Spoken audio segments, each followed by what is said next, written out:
Hello दोस्तों, कैसे हो आप? आई होप आप सभी अच्छे होंगे, खुश होंगे, स्वस्थ होंगे। मैं सुषमा यादव। आपने मुझे जोश टॉक के मंच पे देखा होगा, मेरी स्टोरी को देखा होगा, और जिस स्टोरी ने मुझे 5 ट्रेंडिंग वीडियो तक मुझे पहुंचा दिया। मुझे नहीं पता ऐसा लोगों को क्या लगा, लेकिन हाँ कुछ तो था जिससे दुनिया ने उस वीडियो को बहुत ज़्यादा देखा। बहुत सारे पॉजिटिव कमेंट्स भी आए, नेगेटिव कमेंट करने वाले उन्हें नेगेटिव भी बोला, क्योंकि सभी इंसान उतना ही बोल पाते हैं जितना वो अपनी सोच से विकसित होते हैं।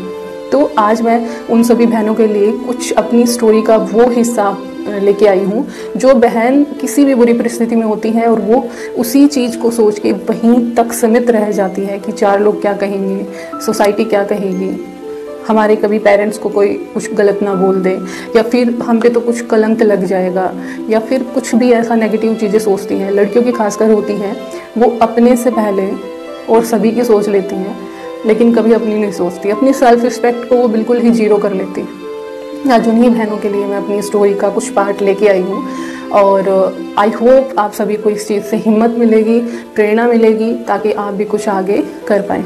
तो जैसे कि आपने मेरी उस वीडियो में देख लिया होगा कि मैं अभी हाल फिलहाल बतौर कांस्टेबल हरियाणा पुलिस में तैनात हूँ, और कुछ रीज़न था, क्या था नहीं पता, लेकिन मैं आज वो शेयर नहीं करूँगी कैसे हुई, क्या हुई, कैसे नहीं हुई शादी, कि भाई मेरा बाल विवाह हुआ था और 13 साल की जब मेरी उम्र थी तब हुआ था। क्या रीज़न थे, बहुत चीज़ें हैं, लेकिन मैं यहाँ पे कुछ ज़्यादा शेयर नहीं करूँगी।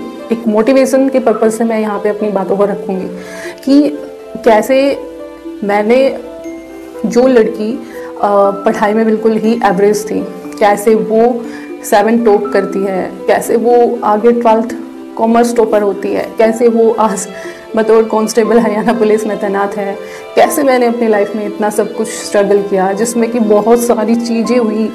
हर दिन कुछ ना कुछ चीज़ें होती थी और मुझे उन सब चीज़ों को फेस करना होता था छोटे से दिमाग के साथ, क्योंकि इतनी सोच में एक बच्ची निपुण नहीं होती है, उसके पास इतनी सोचने समझने की शक्ति नहीं होती है कि वो चीज़ों को ऑब्जर्व करे और हर किसी से सामना करे। लेकिन जो ऊपर वाला होता है, जो आपको जहाँ पहुँचाना चाहता है वहाँ पहुँचा के रहता है।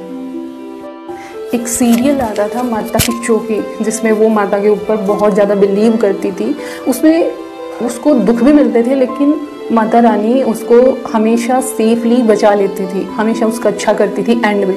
और वहीं से मुझे फेथ जागा माता रानी के प्रति, और माता रानी पर विश्वास भी हुआ। आप यकीन मानो कि कुछ चीज़ें होती थी जो मैं कहती थी माता रानी ऐसी चीज़ें हो जाए, और वो ऑटोमेटिक होती थी। और ऐसे करते करते मुझे माता रानी पर विश्वास और ज़्यादा होता चला गया, और मैं इतनी ज़्यादा इमोशनल हूँ या इतनी चीज़ों को गहराई में जाके सोचती हूँ। वो चीज़ मुझे रियलाइजेशन तभी हुआ जब मैं वो माता रानी का जो सीरियल आता था वो देखती थी। पहली बार मुझे रियलाइजेशन हुआ कि मैं एक इमोशनल लड़की हूँ। वो दिन था जब स्कूल में 15 अगस्त सेलिब्रेट किया जा रहा था, और सभी हम बैठे हुए थे, स्टेज पे स्पीच दिए जा रहे थे। उसी दौरान एक छोटा सा बच्चा आता है, होगा वो 12-13 साल का तो होगा, और उसके सर पे थाल था लड्डुओं का। क्योंकि जो भी गवर्नमेंट स्कूल में पढ़े हैं सबको पता है कि स्कूल में लड्डू बंटते थे 15 अगस्त पे, 26 जनवरी पे, और वो लड़का थाल लेके आता है लड्डुओं का। और पता नहीं क्यों मुझे ऐसा मतलब अंदर से आया कि हम तो यहाँ बैठे हैं, पढ़ रहे हैं, सेलिब्रेट कर रहे हैं, और ये छोटा सा बच्चा जो कि हमारे लिए लड्डू उठा के लाया है, ये पढ़ नहीं रहा है, इसके कपड़े देखो। ये सारी चीज़ें मतलब मेरे माइंड में चलने लगी, और इस चीज़ को ही देख के मैं बहुत पता नहीं क्यों अपने आप आंसू आ गए। और फिर ऐसा हुआ कि मैं फूट के रो, मैं उठ के वहाँ से चली जाती हूँ, और मैं बहुत ज़्यादा रोती हूँ उस दिन मेरे को पहली बार रियलाइजेशन हुआ था कि मैं इस तरीके के बच्चों को नहीं देख सकती। और फिर मैं जहाँ भी जैसे कहीं जाती और मुझे ऐसे बच्चे दिख जाते तो मैं रोती थी। हालांकि किसी को शेयर नहीं करती थी, क्योंकि ये चीज़ ऑटोमेटिक थी अंदर, कैसे थी मुझे नहीं पता, चलती गई चीज़ें। और जब मैं एक एवरेज स्टूडेंट रही थी, ज़्यादा मतलब इंटेलिजेंट नहीं थी, ज़्यादा पढ़ाई में वो नहीं था मेरा, एवरेज थी बस, फर्स्ट आना क्लास में, या फिर इन सब चीज़ों से बहुत दूर रहती थी। और कई बार क्या होता है कि आपकी लाइफ में बहुत सारी चीज़ें होती हैं, आती हैं आपको परफेक्ट बनाने के लिए। और शायद जो भी इंसिडेंट मेरी लाइफ में हुआ है वो शायद इसलिए ही हुआ है ताकि मैं आज आपके सामने यहाँ पे शादी कर दी थी 13 साल की उम्र में। जो आपने जो स्टॉक की वीडियो में भी सुन लिया होगा, और मेरा बाल विवाह भी हुआ था, ये मैंने वहाँ बोला भी था। तो ये बात है कि कैसे एक लड़की जो बिल्कुल ही एवरेज, यानी कि कह सकते हो जो हमेशा मिड में रहती थी पोजीशन के मामले में, 20वीं पोजीशन है, कभी 25वीं पोजीशन है, मतलब बीच में रहने वाली एवरेज लड़की, कैसे वो एकदम फर्स्ट पोजीशन पे आती है। और ये बात उन दिनों की है जब शादी हो जाने के बाद की है। मेरी ही एक क्लोज़ फ्रेंड, जिसको एक टीचर बुलाती है, मैं नाम यहाँ मेंशन नहीं करूँगी, हिंदी की वो टीचर थी, और उसको बुलाया।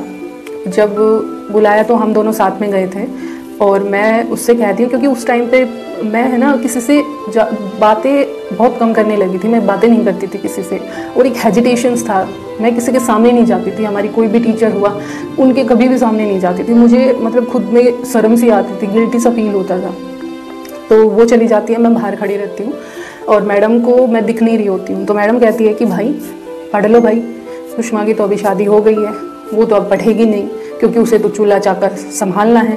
सीधी सी बात है, तुम्हें कुछ करना है तो देखो पढ़ाई करो, वो तुम्हें बातों में लगाए रखेगी और तुम भी फिर पढ़ना मत।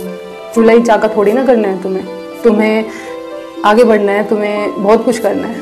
और भाई साहब, ये सारी चीज़ें मेरे दिल में एक तीर की तरह लग रही थी, बिल्कुल, मतलब ये लगा लो बहुत बड़ा घाव कर दिया था। और इस चीज़ को एक बार तो सोच के मेरे आँखों में आंसू आते हैं, और मैं मेरी फ्रेंड से भी ये बातें बाद में बोलती हूँ कि मैडम ने ऐसा ऐसा तेरे को बोला है, तो वो कहती है नहीं बोला, मैंने नहीं बोला है, मैंने सुना है। और फिर मैं रोती हूँ, और फिर मैं खुद से एक वादा करती हूँ कि मैं पढ़ूँगी और मैं क्लास में फर्स्ट पोजीशन पे आके दिखाऊँगी। उस टाइम पे सेमेस्टर सिस्टम लागू होता था, और फर्स्ट सेमेस्टर के पेपर हमारे हो चुके थे, उसमें मेरी पोजीशन 9th-10th पोजीशन थी क्लास में। हम ठीक ठाक मतलब थे, और जो मेरी फ्रेंड थी वो भी पढ़ाई में काफ़ी सही थी।